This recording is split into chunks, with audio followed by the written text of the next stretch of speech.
Apakah dengan orang yang mengikuti Quran Sunnah ini disebut dengan Wahabi? Apa Wahabi itu? Mesti ditanya kepada orang yang nanya ini. Apa Wahabi itu? Jadi Wahabi itu digelarkan atau disematkan kepada orang-orang yang berpegang teguh pada Quran dan Sunnah. Mereka sebutkan dengan istilah Wahabi.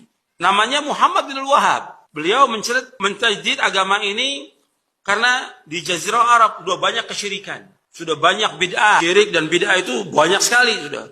Kuburan yang dibangun luar biasa. Kubah-kubah di atas kuburan luar biasa. Orang datang ke dukun, tukang sihir tambah banyak, bid'ah tambah banyak.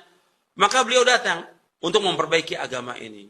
Maka dibersihkan semuanya itu, kesyirikan-kesyirikan. Beliau bersama Muhammad bin Saud yang mendirikan negara Saudi. Jadi kan Saudi Arabia itu karena Saud yang pertama kali. Awalnya di daerah Dir'iyah, kecil, di kampung yang kecil, desa yang kecil.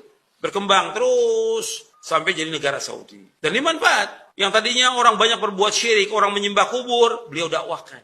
Yang tadinya banyak perbuatan bid'ah, beliau jelaskan supaya tidak berbuat bid'ah. Tapi karena mengembalikan orang kepada Quran, Sunnah, menghilangkan kepercayaan kepada kesyirikan, kubur-kubur yang disembah oleh manusia, kemudian juga bid'ah-bid'ah yang dilakukan oleh manusia, supaya mengikuti Sunnah, nggak senang. Yang pertama kali nggak senang, iblis. Nggak senang. Yang kedua, orang-orang kafir nggak senang. Yang ketiga, kuburiyun, para penyembah kubur nggak senang.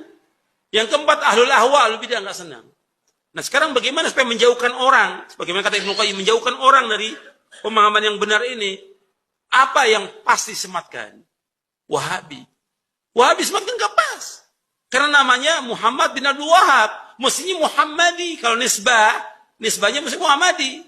Bukan Wahabi. Tapi karena ada kelompok yang sesat pada abad kedua Hijriah. Nah, kelompok sesat namanya Abdul Wahab bin Abdurrahman bin Rustum. Abad kedua Hijriah. Ini kelompok Khawarij yang mengkafirkan penguasa, mengkafirkan kaum muslimin.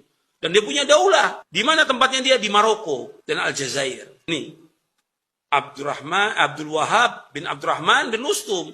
Para ulama sudah mentahdir orang ini. Dengan apa? Istilah Wahabi. Abad kedua. Syekh Muhammad bin Abdul Wahab abad berapa? Abad 12. Beda 10 abad. Nah ini pasti disematkan ini. Untuk menjauhkan manusia. Disebutkan Wahabi. Jadi memang dari orang-orang yang benci kepada Quran Sunnah itu menuduh dengan apa? Wahabi. Seperti sekarang kita ini. Kita mengajak orang pada Quran Sunnah. Ala fahmi salaf. Itu dikatakan oleh mereka Wahabi. Dikatakan sesat. Ini kan tuduhan. Nggak ada bukti, nggak ada hujah. Yang kita bawa dalil dari Quran Sunnah. Karena mereka nggak punya hujah. Kalau kita lihat, kita berusaha mengembalikan